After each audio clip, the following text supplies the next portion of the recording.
pour Delphine et Guillaume de Brandivy en Bretagne. On est chez nous pour faire... on fait une belle maison en bois, paille, chez nous, dans notre jardin.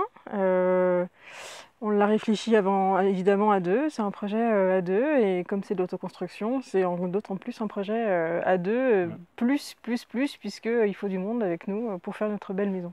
Le principe constructif de Ecaille nous a tout de suite plu. Le fait de pouvoir, qu'il soit étudié pour les autoconstructeurs. La simplicité de conception, les sections des bois qui est pas trop, qui sont pas trop importantes.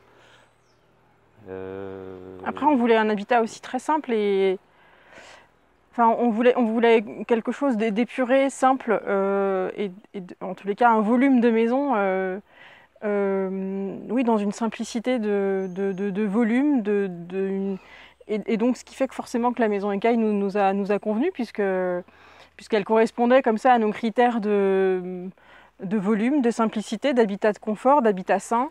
D'autant plus dans la région où on est et avec du coup un procédé constructif qui nous convenait parfaitement. Le format de longère, du coup, qui est quand même assez représentatif du coin. Effectivement, on est dans un pays de longère, Bretagne, et on a ces mêmes caractéristiques du bâti breton, sauf que du coup, en tous les cas, notre maison Ecaille, elle sera en bois, mais elle sera dans une typologie de maison bretonne, type longère. On a commencé les travaux... Premier coup de pioche il y a 1 mois et demi. Ouais, mais un des moments forts aussi, c'était le jour de ton anniversaire où c'était la récolte de la paille. Et ça, c'est vrai en plus, c'était vraiment le jour de ton anniversaire. On a récolté la paille. Et là, il y a quand même un moment, parce que c'est tellement chouette d'aller sur le champ, de voir la botteleuse, de ramasser ses bottes de paille et de se dire on va faire notre maison. Donc ça commence un peu le 20 juillet. Donc on a invité plein de gens pour mon anniversaire et puis il y avait une animation ramassage de bottes. Matériaux local, performants. Matériaux nature par excellence. Ouais. Oui, on est sur du végétal, non transformé par l'industrie. Et puis un rêve de gosse. Ouais, je crois que ça c'est ton rêve à toi, quoi. Ton rêve de gosse et carrément, enfin bien sûr, il faut réaliser ses rêves un peu, donc on fait une maison en paille. Alors la maison, elle s'oriente, on a voulu travailler évidemment, puisqu'on fait une maison saine, bioclimatique, écologique, forcément qu'on l'a pensé avec le soleil, donc on voulait absolument une fenêtre côté est pour petit déjeuner avec les premiers rayons du soleil, avoir un grand espace à vivre qui discute avec le sud et le soleil du sud, et puis à l'ouest une jolie fenêtre aussi, enfin 2 fenêtres qui font qu'on bénéficie de la lumière du sud le soir. De l'ouest le soir. De l'ouest le soir. Donc on a un large espace de vie en bas, baigné par effectivement est, sud et ouest. On a 2 chambres, une petite chambre en bas et une chambre en mezzanine en haut. On voulait que ça soit une maison fonctionnelle, spacieuse. Comme je disais tout à l'heure, c'était malgré tout une certaine épuration. On a 2 salles de bain, on a 2 toilettes. En haut et en bas, quoi. En haut et en bas. On reste épuré, mais il faut quand même le confort. Et on voulait un grand volume. C'est pour ça qu'on dit mezzanine, c'est qu'on voulait vraiment un volume, un grand volume sous charpente, sous comble en fait, pour que ça fasse vraiment un beau volume cathédrale dans l'espace à vivre, dans le salon séjour cuisine. Une petite maison, mais dans laquelle on respire. Non, au contraire. Pas du tout. C'est très bien passé dans le PLU. Enfin, toit en ardoise, bardage bois. Et puis typologie de longère, donc on est vraiment dans une caractéristique de bâti qui nous entoure, puisque dans le PLU on nous demande de coller à l'environnement, c'est ce qu'on a fait. Donc en termes de volume et de matériaux, ça n'a pas du tout été un problème pour l'obtention du permis de construire. Ils nous ont embêtés un petit peu, mais rien de très méchant, c'était juste par rapport au niveau de sol. On a un terrain en pente et du coup... Mais c'était vraiment pas grand-chose, le permis s'est accordé de manière malgré tout rapidement. D'être dans l'action et de faire soi-même et de comprendre ce qu'on fait, de comprendre quels matériaux on utilise, et c'est pour ça qu'on a choisi de la paille aussi, c'est parce que si on voulait pas s'embêter, on aurait peut-être fait d'autres choix. Mais les choix qu'on a faits, c'était d'être en accord aussi avec notre manière de vivre et donc de la continuité.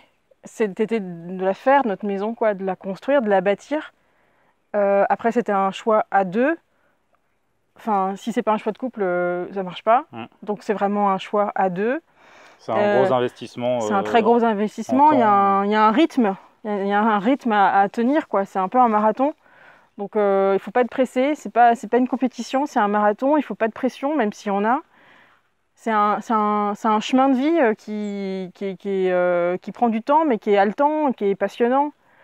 C'est vrai qu'on se réveille le matin et des fois on dit youpi, on va sur le chantier, et des fois on dit non youpi, on va pas sur le chantier. Mais ça reste une aventure. Je trouve que c'est tellement plaisant de faire par soi-même, mais c'est très dur. C'est très dur, il y a une grosse satisfaction, il y a beaucoup de réflexions, beaucoup de questionnements et une d'autant plus grande satisfaction une fois que le résultat est fait, quoi.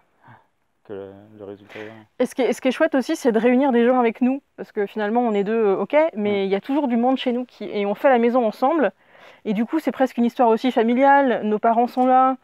Il y a une espèce de... Faut apprendre à le faire, faut apprendre à demander, mais ça a créé beaucoup d'énergie sur le Ouais, chantier. il y a une belle synergie sur ce genre de chantier et c'est ça qui est super, quoi. Il y a un engouement particulier, non seulement c'est le nôtre, notre engouement, mais la motivation, elle se retrouve aussi à nos proches et des gens qui viennent nous aider et justement dans un monde où tout va très très vite et que je sais pas, le travail ou la notion d'effort est pas forcément là, bah là on prend le temps qu'il le faut et puis on le fait avec le cœur et un peu et beaucoup avec les épaules.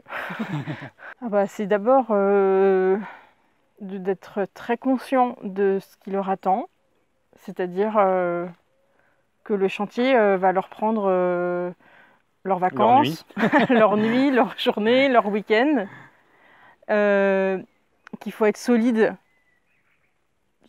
à deux ou tout seul, mais enfin, il faut... Ah non, après tu peux autant construire tout seul, mais oui, quand tu es célibataire, mais si tu es en couple, à partir du moment où tu es en couple, même si un des deux n'est pas sur le chantier, c'est une histoire de couple quand même. Les conseils, c'est...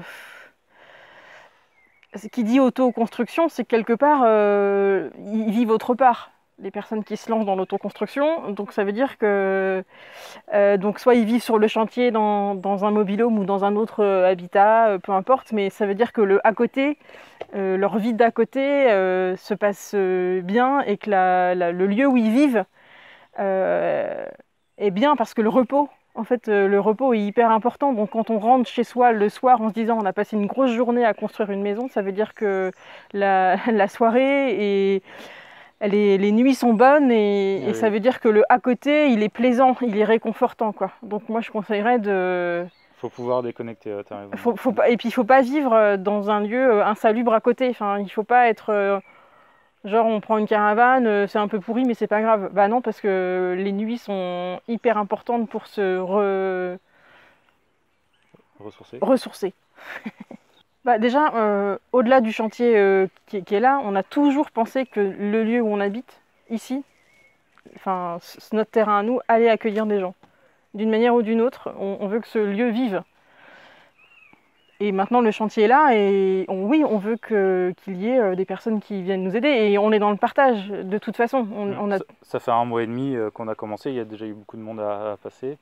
Il y aura des étapes importantes où on mettra sur les réseaux voilà, qu'on a besoin d'aide et voilà, qu'on a envie de créer un groupe pour travailler sur la maison. Notamment au moment des remplissages des murs et de la toiture en paille. Après, on verra au fil de la construction. Mais c'est vrai qu'on le dit assez souvent, venez quand vous souhaitez à la maison nous aider, enfin, ça marche avec l'autoconstruction, quoi.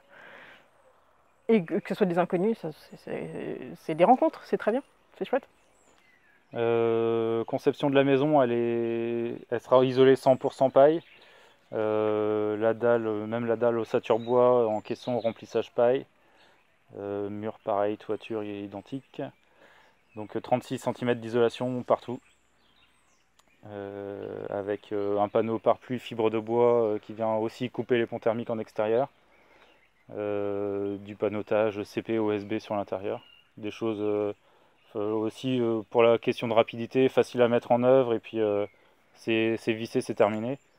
Pas de bande à faire, pas de peinture, pas de... On a vraiment cherché la rapidité sur ce projet.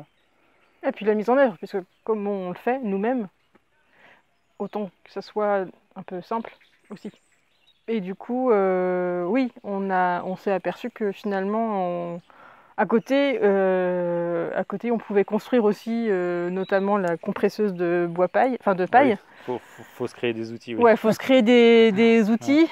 Et du coup, oui, on a une compresseuse de paille qui fait que pour que la paille rentre parfaitement dans les caissons. Pour redimensionner les bottes, pour les recalibrer. Parce que quand tu dis 36 de paille, c'est parce que la botte fait 36 cm. Sortie de botteleuse, 36 cm. Ouais. Après, on peut être amené à les raccourcir parce qu'elles sortent à environ 70 cm de longueur. Donc, suivant la configuration du mur, de la hauteur, il faut adapter. Du coup, structurellement, on a une dalle bois, on monte ensuite des portiques qui feront le squelette de la colonne vertébrale de la maison. Entre chaque portique, qui sont espacés d'environ 3 mètres, on crée des murs qu'on appelle le ossature secondaire, avec des échelles dans lesquelles on vient insérer et maintenir la botte de paille. Alors on a trouvé notre paille par le fruit du hasard, puisque nous avons des chèvres et qu'il fallait un jour se poser la question pour faire leur litière. Oui, puis c'était surtout en hiver où elle manquait de d'herbe. Foin. Et du coup, on cherchait du foin. Ouais, donc on a trouvé sur un site, Le Bon Coin, un agriculteur qui mettait en vente son foin et sa paille. Donc on est allé chez lui pour récupérer 2 bottes de paille et du foin pour nos chèvres. Et là, du coup, on s'est dit, peut-être qu'on va faire notre litière, nous aussi, avec... Non, mais ce que je veux dire, c'est qu'on a vu la paille. Les bottes de paille étaient toutes belles, toutes bien rangées. On s'est dit, waouh, ça va bien rentrer dans les murs.